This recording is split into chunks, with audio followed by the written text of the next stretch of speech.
morais e éticos que ele aprendeu na sua infância se perderam com o tempo. E ele escolhe a Jezabel, que era filha de Etbaal, adoradora do deus Baal. Baal era o deus que estava sendo adorado em Israel. Baal era o Deus que confrontava o nosso Deus eterno. E quando eu falo sobre aliança, quando eu falo que Acabe fez a sua pior escolha no início da sua carreira, eu estou dizendo que ele estava vendendo os seus princípios. Eu estou dizendo que ele estava vendendo ainda um pouco de moralidade que havia no seu coração. E ele escolhe a Jezabel. Quando ele escolhe a Jezabel, ele faz uma aliança com Baal. Israel podia ser muito bem restaurado. Aí o que acontece? A Bíblia fala que de todos os reis que se sucederam até o rei Acabe, não houve outro rei em Israel que fizesse tão mal, mais do que Acabe tinha feito. A Bíblia fala no capítulo 16 ainda que não houve rei que irou mais a Deus do que o rei Acabe. Acabe acabou com Israel. Acabe acabou com a história de Israel, como já estava degradada. Já não havia mais altares para o Senhor. Aí quem aparece no cenário? A pessoa do profeta Elias. Diga comigo, profeta Elias. Profeta Elias. Elias apareceu em um tempo em que era difícil profetizar, porque os líderes de Israel estavam contaminados. Os líderes de Israel compraram sacerdotes de Baal e sacerdotes de Azera. E os sacerdotes que ainda haviam em Israel, houve-se um edito. A rainha Jezabel assinou um edito que todos os profetas que profetizavam sobre Yahvé deveriam ser mortos, eliminados. E Elias aparece como um grande profeta, e uma das suas características era ser corajoso. Profeta que é profeta não profetiza só vitória. Profeta que é profeta não profetiza só quando tudo vai bem. Profeta que é profeta profetiza sob pena de morte. Assim que Elias procedeu, assim foi o jeito que Elias profetizou. Enquanto estavam procurando a cabeça daqueles que profetizavam contra Baal, Elias aparece no cenário, vai lá no reinado de Acabe, lá no palácio, e parece que eu estou vendo ele olhando para Jezabel, ele olhando para Acabe, ele olhando um altar que havia para Baal, e profetiza: sob a minha palavra, Acabe, sob as minhas ordens, por 3 anos não haverá chuva em Israel. Sabe o que ele estava dizendo?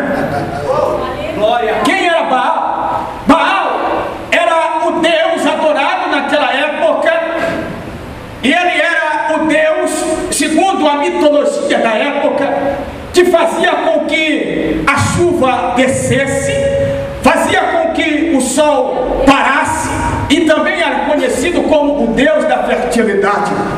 Elias, quando ele chega no palácio e se depara com Acabe e põe o dedo no nariz dele, em outras palavras, Acabe está falando: quem manda na nação de Israel não é Baal, quem manda na nação de Israel não é Azera, quem manda na nação de Israel não são os 850 profetas do demônio, quem manda em Israel ainda é Yahvé. Ele vai cerrar os céus, aonde por 3 anos não haverá chuva,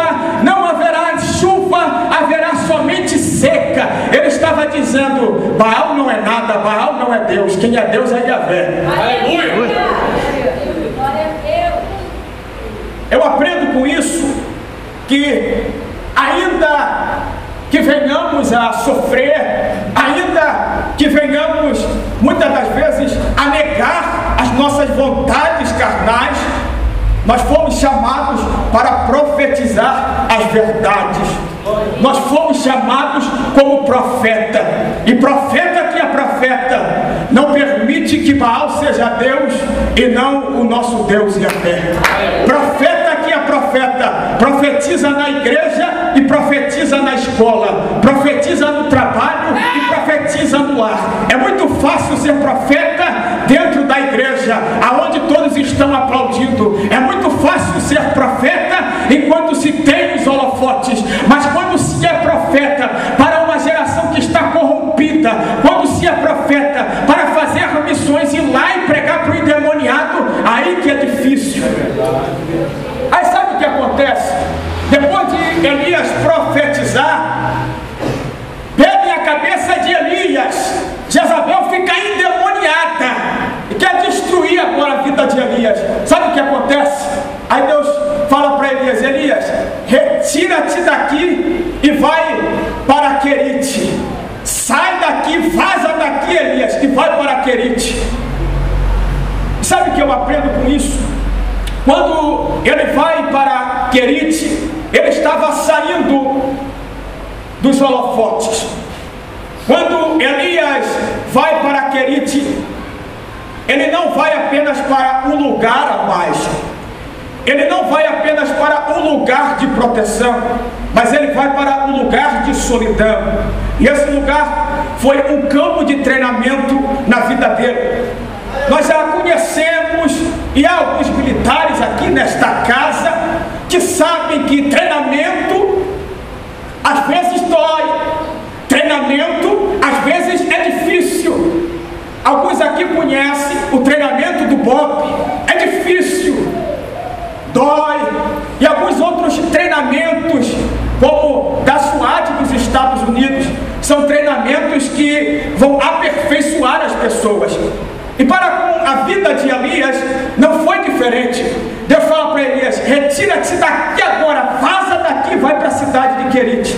Sabe o que significa a palavra Querite? Significa cortar, deixar no ponto. Quando Elias vai para Querite, a primeira palavra que vem em minha mente é a palavra solidão. Quando ele vai para Querite, ele fica sozinho por um período de aproximadamente 1 ano e meio a 2 anos. Querite é um local onde não se tem amigos para conversar. Querite é um local onde não tem família que lhe deu uma palavra. Permita-me dizer que Querite, nem o pastor, se Deus te enviar para Querite, pode te tirar de Querite, porque tu estás no campo de treinamento e tu não pode parar neste treinamento de Deus. Você foi chamado, assim como Elias, e eu creio nisso, para uma grande obra. Elias deveria desafiar a Baal, a desafiar a Acabe e Jezabel. E para isso, para chegar no ápice, no auge do seu ministério, ele precisou passar primeiro em Querite, porque Querite é um campo de treinamento de Deus. Querite é a moeda que nós devemos passar.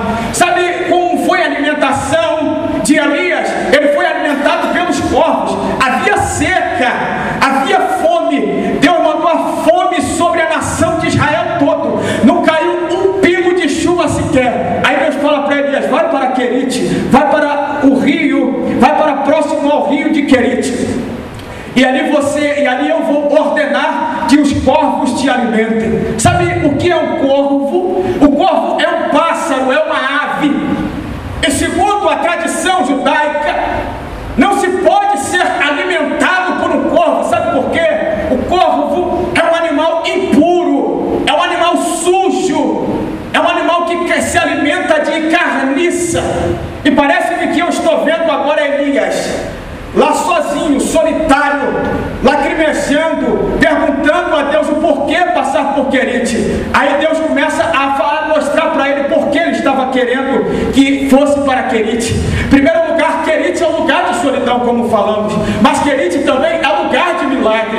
Ora, ser alimentados por corvo, imagina agora comigo, Elias era profeta, Elias tinha um nome, Elias tinha um ego também, e ele jamais queria ser alimentado por corvo. Sabe o que Deus estava dizendo para ele: tu está na minha dependência, Elias, sabe? Eu estou te moldando, eu estou te aperfeiçoando, sabe? Existem coisas da nossa vida, existem situações e circunstâncias da nossa vida que a gente não sabe de onde vai vir o socorro, que nós não sabemos de onde virá o milagre. Aí Deus mostra para a gente que o milagre virá da onde a gente menos espera. Elias jamais imaginou que seria alimentado por um corvo, por vários corvos. Sabe o que interessante quando eu estava lendo essa passagem? Se tinha fome em Israel, se tinha seca em Israel, da onde é que os corvos trariam a comida para alimentar a Elias?